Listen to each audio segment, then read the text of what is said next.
Okay. Well, Professor Jampo. Well, I would let me say something briefly by first. No, I'll talk about Napo by briefly. But first of all, I want to find out whether President Akufo-Addo is aware of this land grabbing spree that is going on.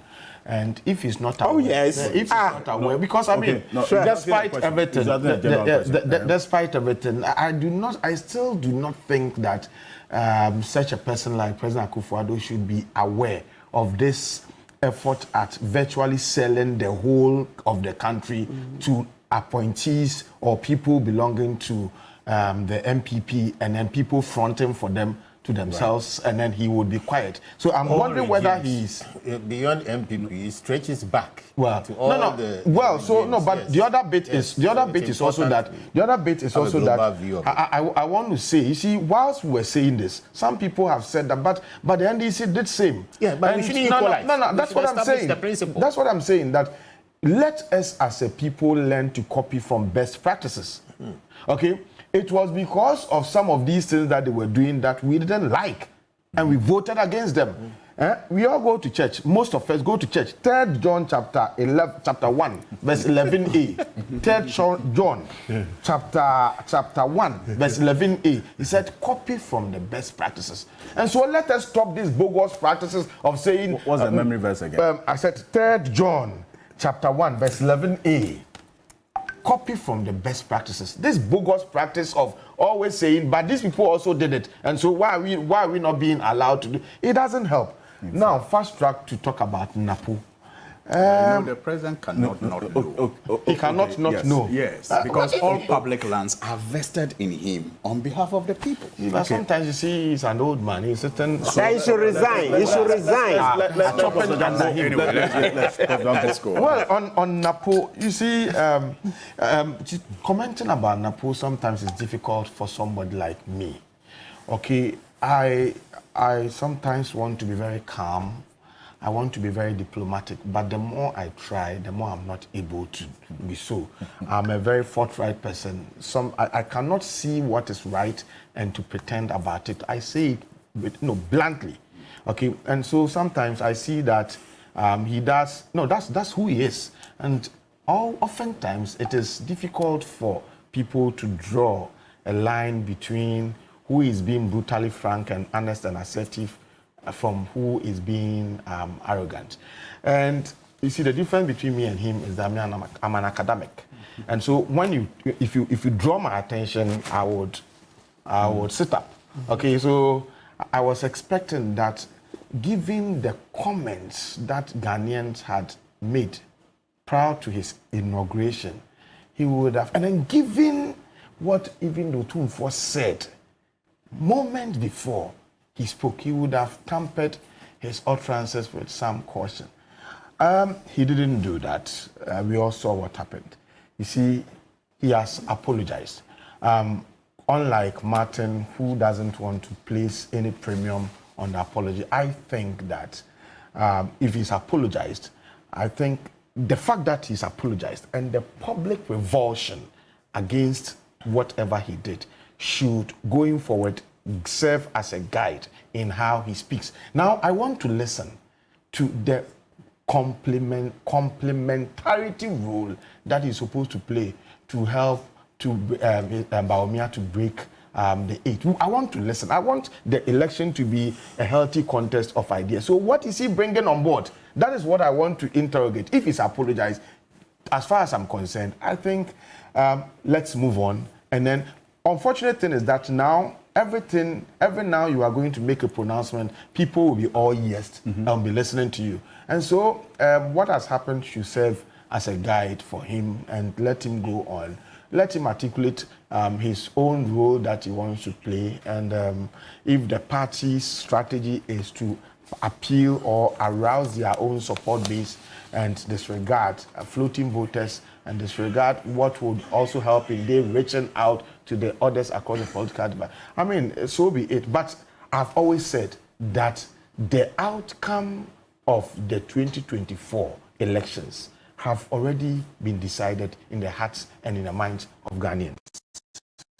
So would that objective of galvanizing the party base, would that statement have been achieved? Looking at the backlash, the content, No, and then also I- to the extent that even reference was made to President John You see, Kufuor, the who point served is this. within that, The point that is period. this. Sometimes we behave as if we don't even know our culture. Let's look at his comments on Doomsor. I don't want to talk about. As for the one he said about Kwame Nkrumah, I mean, it was a no-no. But let's even talk about his comment on Doomsor. Fellow Ghanaians, for the past 6 months or so, we have experienced challenges with our supply of power. We thank you all for bearing with us. Now you can see that there's been some improvement. Put this statement down. And then just also say, they say there is Doomsor. There's no Doomsor. It's only Doomsor here. They are lying. These two, both of them, okay, will appease or will appeal to your support base. But being who we are, as a well-cultured people, if you go the first route, the people will say, oh, our man is even calm, and they would applaud. Okay, that is who we are as a people. So you accept the reality Okay, of the so situation. yes, so that is who we are. So I'm saying that rather than going that tangent, given how people have reacted, I think he should tone down, and then he should just articulate his issues. I mean, it was a goof, and he should accept it. He's apologized. Let us move on and let's see. Now, I'm hearing that they want a presidential debate. The last time, you see, I Google it, presidential debate. I don't know any, I'm yet to know any scholar who has researched it. I've researched it extensively and written about it extensively because I also worked with the debate organizing organization, the IE, for 14 years. And so I know the merits of a debate, but I also have researched the demerits of a debate. Okay, and now they are saying we want a debate. The last time someone called for a debate, he was told to go and debate with the poor. He should go and debate with Makola people because they know the issues. Yes. But now, and not the same person is also asking for. We should be careful about the kinds of things we say when we see the crowd. We should be careful about the kinds of things we say when we have power. We should be careful about the kinds of things we say when we think that it will suit us, because it comes back to haunt us. Today you're asking for debate. But the last time when we said you should go and debate, said no, you won't debate, but the other person should go and teachers, debate all the Makala suffering people masses. and There will all be that. no debate. Okay, so let us be careful about the kinds of things we say. But I'm saying again that the outcome of the 2024 elections, in my view, has been decided already. And Peter McMeno is former chair of the New Patriotic Party. My colleague Kemeni Amano sat with him in a yet to be aired interview on hot issues. I want to take a bit on that question about Dr. Matipoko Prempe's statement and why the party also did not put out any immediate statement afterwards. And then also the eventual apology. In his view, it's a gaffe. Where in politics you say more of an unintentional act or remark, sort of, that caused embarrassment. And so he wants us to move on. But take a look. I would say that the election is about MPP and DC. So this issue about Nkrumah, for me, it must be made to rest, because we are talking about an election scheduled for December 7th between MPP, NDC, and others. So if you have been adored and you have such a huge crowd to come and watch you, I would not concentrate anything about the late Kwame Nkrumah.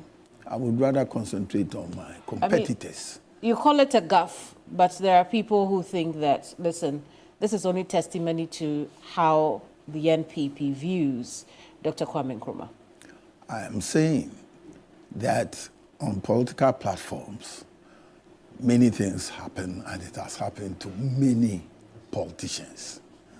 So we call it gaffe in politics. Okay? I think MPP as a party has not come out to